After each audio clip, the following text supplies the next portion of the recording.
ត់អរាអូនហើយពីខាងវត្តថ្លៃបងជាយុទ្ធក្នុងការពារទឹកដីខានមកការស្រី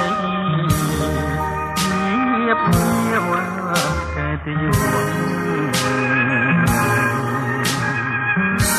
សែនអាឡ័យថ្ងៃ12កក្កដាមានជាថាចុចហៅ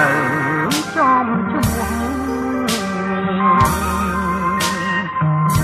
បងជាយុទ្ធជនធ្លាប់មានចិត្តស្មោះកាត់ក្តីសំណង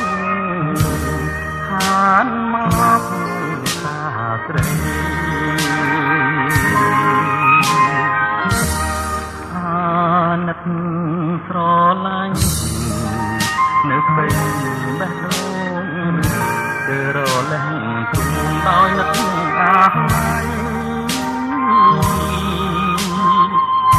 ធ្លាប់ហើធ្លាប់ជួជាគ្នា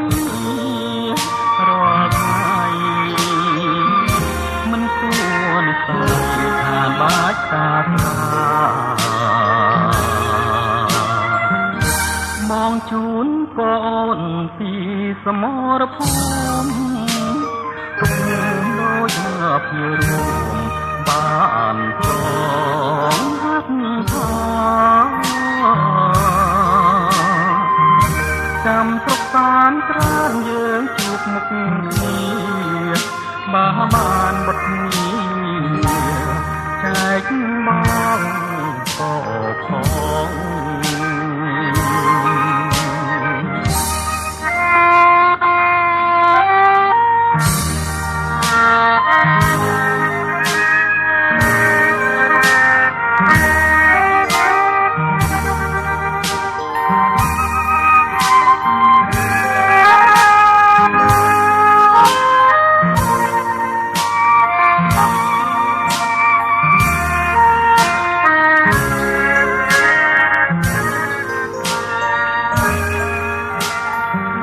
បងជូនកូនពី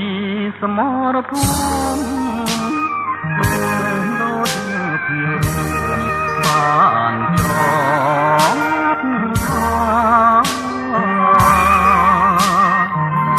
ចាំស្រុកសានត្រានយើងជួបមុខគ្នាបានបត់គ្នា